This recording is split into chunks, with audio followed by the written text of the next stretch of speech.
in these events through the filter of political expedience. They will see a conspiratorial mosaic, incomplete but unmistakable. I think it's possible to brainwash, manipulate, coerce people to do just about anything. And we see this demonstrated in military training or in the kind of conditioning that people go through when they get involved in cults. And they do things that are certainly way outside of the normal parameters of what they would consider moral.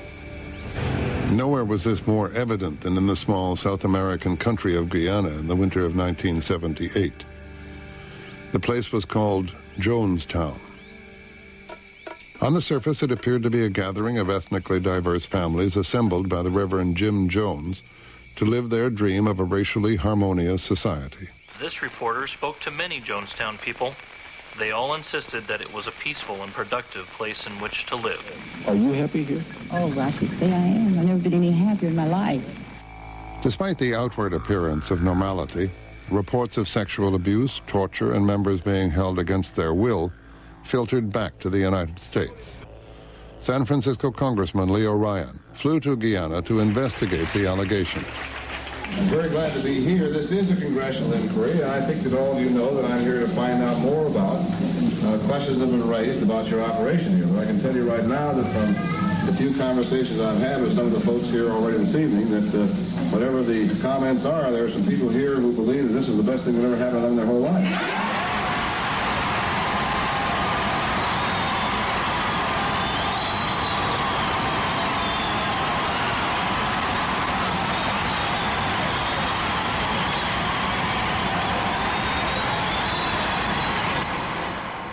The events of the following day would shock the world.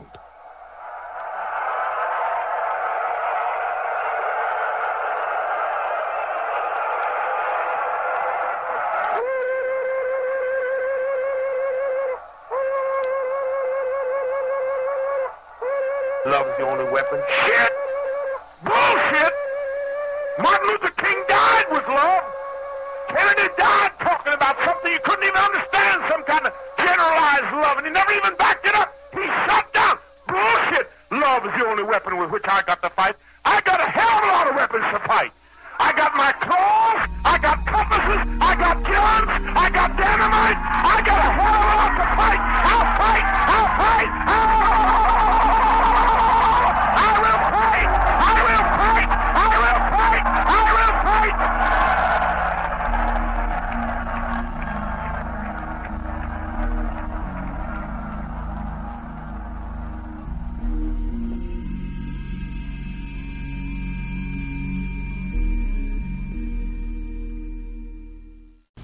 Some 20 years later, Jonestown still raises as many questions as it does answers. Was it a mass suicide or a mass murder? Was it a mind control experiment gone awry? Was the CIA somehow involved? While still a teenager, Jones established a pulpit on the street corners of Richmond, Indiana, where he sold monkeys door to door in order to fund his activities. There he came to know a juvenile police officer named Dan Matron, whose improbable path Jones would cross and recross in the years ahead. By the late 1950s, Jones had married his high school sweetheart, Marceline, and established an interracial church based in Indianapolis. He called it the People's Temple. At first, the church prospered, but Jones had a secret life. Matron left Richmond and joined a sometime CIA cover at the State Department. Coincidentally or not, Jones suddenly became of deep interest to the most clandestine department of the agency, whose activities included mind control experiments, attempts to assassinate Fidel Castro, and operations to infiltrate and disrupt black organizations. For reasons that the CIA has always refused to explain, they opened a secret file in Jones' name. Suddenly, Jones abandoned his church, and armed with 2 passports, the young charismatic preacher traveled to a series of political hotspots: Mexico, Cuba, Guyana, and Brazil. Though he spoke no Portuguese, in 1962, Jones moved to Belo Horizonte, a small town in Brazil. With no apparent means of support, he rented an expensive house and began to make in-depth studies into voodoo, faith healing, mass conversion, and ESP, a key investigative element of the CIA's mind control program. But Jones was not the only person there from Richmond, Indiana. He later bragged of visits to his neighbor, Dan Matrone. The former police chief was now working for a sometime CIA cover at the U.S. consulate, training Brazilian police in the subtleties of hostile interrogation. Jones was also contacted by another key member of American intelligence at that time, John Lodison, who'd been kicked out of the Soviet Union for spying. In Brazil, he met with Jones for reasons that the CIA still refuses to explain. But Jones' stay in Brazil did not last. He left the country soon after a newspaper article appeared claiming he was a CIA agent. Returning to the USA, Jones moved the People's Temple to Northern California, where its membership grew rapidly.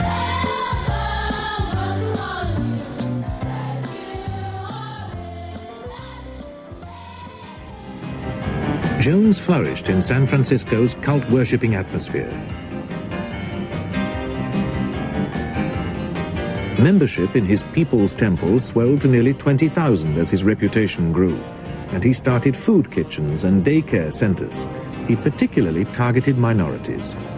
Believing that the ends justified the means, he put on fake displays of healing and said that he was the reincarnation of Jesus Christ. What's your snide on every number? You asked and begged and pleaded for help with your suffering, and he never gave you any food. He never provided a bed. He never gave you a home. But I, the socialist worker, have given you all those things. Stop sick. And you won't die if you trust him. You will die if you stand up. You will die if you jump up and down. Because I am freedom. I am peace. I am justice. I am equality.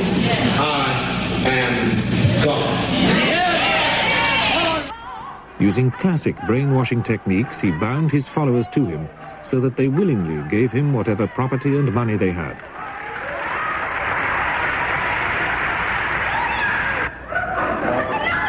Can't imagine talking to privacy. You know, the most discriminated against perhaps of any group. I really don't feel comfortable with our worship being photographed. I really don't. I must go against the entire council. I don't feel good about it. They can photograph me all they choose because I do not care. I'm fearless. I come unafraid of anything, but I don't want the cameras focusing on others. I don't want them. Focus on me all you want. I owe something to my people, and that's to be a good pastor, and that I am, the best I am. His services were dazzling affairs, with soul and gospel singers, dance groups, and celebrity preachers like black revolutionary Angela Davis. The size of his congregation gave him a political power base. During the 1976 presidential election campaign, he allegedly provided support for the Democrats and met the presidential candidate's wife.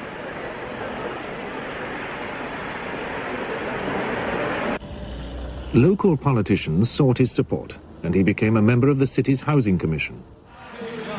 People from all walks of life were just fascinated by Jim Jones. I mean, I remember going to a testimonial dinner. Who was there at the dinner? You got Angela Davis, the communist, and then you have Walter Heady, the chairman of the John Birch Society. And then you had the lieutenant governor of the state of California, you had the mayor, you had the DA, you had the chief of police, you had the supervisors, you had businessmen. They were all there at this meeting, and I thought, Jim, you got your act He'd bring all of these people in, and he himself would come in the midst of a smaller a retinue of aides. They'd shoo him to the front of the room, put him on the center of the chair, and basically sort of guard him the whole time. Guys in dark glasses, black suits, the whole thing. It was very unusual. Jonestown was in its fourth year when Jones arrived in 1977. Conditions had never been easy, but when he took over, the agricultural mission became a labor camp. Well, Jim had armed guards. I mean, young men and women who were told that they needed to watch everybody, and it kept you working hard. We headed out to the fields, and you vied to go really far out, actually, because